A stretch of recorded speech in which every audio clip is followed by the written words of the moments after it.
안녕하세요. 넓은 그늘동산 라디오를 사랑해주시는 하늘가족 여러분 반갑습니다. 2026년 7월 16일 목요일 아침 인사드립니다. 자, 오늘부터 우리는 시편을 잠시 멈추고요. 호흡을 가다듬어서 이사야서를 함께 묵상하게 될 겁니다. 선지자 이사야는 성경에서 가장 위대한 선지자 가운데 한 사람입니다. 왕들 앞에서도 두려워하지 않았고 백성들이 듣기 싫어하는 말도 숨기지 않았으며 하나님의 마음을 있는 그대로 전했던 사람이죠. 이사야서를 읽으실 때에는 한 사람의 용감한 선지자를 떠올려 봤으면 좋겠습니다. 그는 백성들을 향하여 담대하게 외치기를 이렇게 외쳤습니다. 돌아오라, 회개하라, 새로워져라.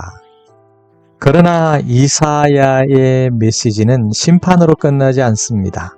언제나 소망으로 이어집니다. 그는 장차 오실 메시아를 바라보면서 하나님께서 이루실 구원의 날을 선포했습니다. 그리고 우리는 그 메시아가 바로 예수 그리스도이심을 알고 있죠. 예수님은 이미 우리를 위해 오셨고 다시 오실 것입니다. 그러므로 이사야서를 읽는 동안 함께 생각하며 또 말씀을 나누는 동안 선지자의 외침을 오늘 우리의 삶에 들려오는 하나님의 음성으로 들으시기를 바랍니다. 그리고 넓은 그늘동산 라디오 메시지의 본문 순서는 성서 유니온에서 발행하는 매일 성경 큐티 책의 본문을 따르고 있으니까요. 함께 묵상하시면 더욱 큰 도움이 될 거라 생각합니다. 자, 오늘 함께 이야기할 말씀의 본문은 성경 이사야서 1장 1절부터 20절까지 말씀입니다. 우리 하나님은 먼저 무엇을 보시는가를 생각해 볼 때 예배보다 삶을 먼저 보신다라는 것을 강조하고 이야기를 시작하고 싶은데요. 오늘 말씀은 조금 충격적으로 시작됩니다. 이스라엘은 예배를 드렸습니다. 절기도 지켰습니다. 제사도 드렸습니다. 기도도 했어요. 그런데 하나님께서는 말씀하십니다. 나는 그런 예배를 기뻐하지 않는다. 왜 그럴까요? 예배를 드리지 않아서가 아닙니다. 예배를 드렸지만 삶은 변하지 않았기 때문입니다. 교회에서는 하나님을 찾았지만 세상 사회 속에서는 약한 사람을 외면했던 겁니다. 입술로는 하나님을 사랑한다고 말했지만 실제 손으로는 다른 사람에게 상처를 주었습니다. 그래서 하나님은 말씀하십니다. 예배만 하지 말고 정의를 행하여라. 오늘 우리에게도 꼭 필요한 말씀으로 들립니다. 예배는 한 시간의 행사가 아니라 삶의 방향이어야 합니다. 우리 하나님께서 말씀하시는 정의는 무엇이냐 하면요. 약한 사람을 품는 거예요. 정의라는 말을 들으면 어렵게 느껴질 수도 있죠. 그러나 하나님께서 말씀하시는 정의는 아주 분명합니다. 힘없는 사람을 돕는 것입니다. 억울한 사람의 편이 되어주는 것입니다. 외로운 사람을 그냥 지나치지 않는 겁니다. 선지자 이사야는 고아를 돌보고 과부를 변호하라고 말합니다. 당시에 가장 약한 사람들이었기 때문이죠. 오늘 우리의 시대라면 홀로 사시는 어르신들, 몸이 불편한 분들, 경제적으로 어려운 이웃들, 상처 때문에 울고 있는 사람들일 겁니다. 우리 하나님은 그들을 잊지 않으십니다. 그리고 하나님의 백성도 그렇게 살아가기를 원하십니다.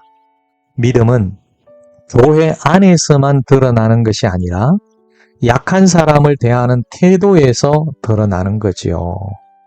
그래서 하나님은 심판보다 회복을 더 원하시는 분이십니다. 오늘 말씀 가운데 가장 아름다운 구절이 있는데요. 뭘까요? 오늘아 우리가 서로 변론하자. 너희 죄가 진홍빛 같을지라도 눈처럼 희어질 것이다. 이것이 바로 하나님의 마음입니다. 우리 하나님은 벌을 주시는 것이 목적이 아니에요. 돌아오기를 기다리시는 것이 목적입니다. 그래서 회개는 단순히 잘못을 인정하는 데서 끝나지 않습니다. 삶이 달라지는 겁니다. 그게 회개입니다.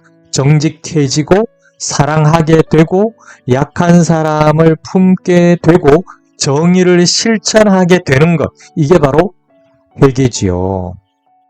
여기서 꼭 한 가지 생각해 볼 말씀이 있습니다. 요즘 사람들 이런 말 하시는 분 많다고 제가 계속 며칠 동안 계속 얘기하는데요. 예수님은 믿지만 교회는 다니지 않아도 된다라고 말하는 분들 말입니다. 그러나 하나님은 혼자 마음속으로만 믿는 믿음을 원하지 않아요. 하나님의 백성과 함께 예배하고 함께 배우고 함께 사랑하며 세상 속에서 함께 정의를 실천하는 그런 공동체를 세우기를 원하십니다. 그러니까 교회는 완벽한 사람들이 모이는 것이 아니라 하나님의 말씀으로 함께 변화되어 가는 곳입니다. 사랑하는 하늘가족 여러분, 오늘 하나님께서 우리에게 물으십니다. 너는 예배만 드리고 있느냐? 아니면 예배한 대로 살아가고 있느냐? 이 질문 앞에서 우리 모두 자신을 돌아보면 좋겠습니다. 우리의 찬송은 아름다울 수 있어요. 기도도 간절할 수 있습니다. 그러나 하나님은 우리의 삶도 함께 보고 계십니다. 내 곁에 있는 약한 사람을 어떻게 대하는지, 정직하게 살아가고 있는지, 사랑을 실천하고 있는지를 보십니다. 선지자 이사야의 외침은 오늘도 계속됩니다. 돌아오라, 회개하라, 새로워져라. 그리고 하나님의 약속도 변하지 않아요. 내가 너를 새롭게 하겠다. 예수 그리스도 안에서 그 약속은 이미 시작되었습니다. 그리고 주님은 다시 오셔서 하나님의 나라를 완성하실 것입니다. 하늘가족 여러분, 삶으로 하나님을 예배하며 약한 사람을 품고 정의를 실천함으로 세상 속에서 하나님의 사랑과 공의를 드러내는 복된 성도들이 되시기를 주님의 이름으로 축복하고 응원합니다. 자, 함께 기도하겠습니다. 사랑하는 주님, 예배당 안에서만 하나님을 찾는 사람이 아니라 삶의 모든 자리에서 하나님을 예배하는 사람이 되게 하옵소서. 힘없는 사람을 외면하지 않게 하시고 억울한 이웃의 아픔을 함께 짊어질 수 있는 사랑과 용기를 주옵소서. 형식적인 신앙에 머물지 않게 하시고 정의와 자비를 실천하는 삶으로 하나님을 기쁘시게 하옵소서. 오늘도 하나님의 마음을 품고 살아가며 세상 속에서 예수님의 향기를 나타내는 믿음의 사람이 되게 하옵소서. 예수님의 이름으로 기도드립니다. 아멘. 자, 이어서 함께 들으실 찬양은 하나님의 꿈, 하나님 나라입니다. 이미 우리 가운데 시작된 하나님 나라, 그리고 다시 오실 주님께서 완성하실 하나님 나라를 함께 소망하며 고백하는 찬양인데요. 오늘도 말씀으로 새로워지고요. 삶으로 정의를 실천하는 하루가 되시기를 바랍니다. 자, 말씀이 은혜가 되신다면 구독을 해놓으시면 좋겠죠? 매일 같은 시간에 말씀 묵상과 찬양을 함께 나누실 수 있으니까 말입니다. 또 주변에도 함께 나누어 주시고요. 저는 폴빵이었습니다. 하나님의 평강이 여러분의 가정과 삶 가운데 함께 하시기를 축복합니다. 내일도 하나님의 넓은 그늘 동산 아래에서 뵙도록 하겠습니다. 건강하시고 행복하세요. 샬롬.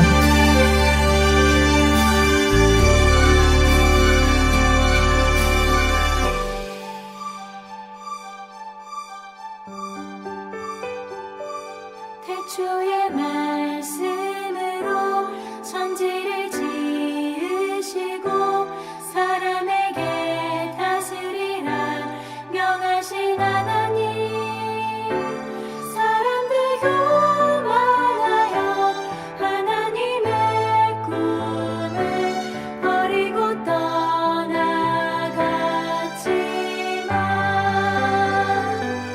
당신의 역사 속에 한 민족 택하시고 세상 위한 복의 근원 삼으신 하나님, 그들도 반역하여 하나님의 꿈을 짓밟고 거부했지만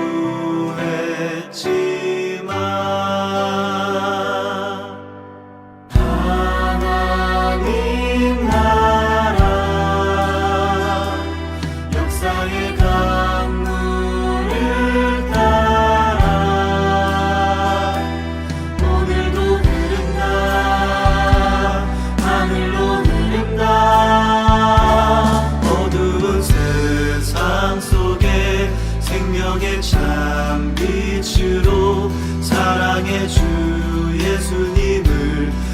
되신 하나님, 세상은 십자가에 하나님의 꿈을 못 받고 거절했지만 부활의 주 메시아 교회를 세우시고 땅끝까지 그 복음을 전하게 하셨네. 하늘 아버지의 꿈 하나님의 나라 교회여 일어나 함께 가자. 하나님 나라 역사의 강물을 따라 오늘도 들은가 하늘로 들은가 기뻐하라. 하나님 나라 이미 오신 약속의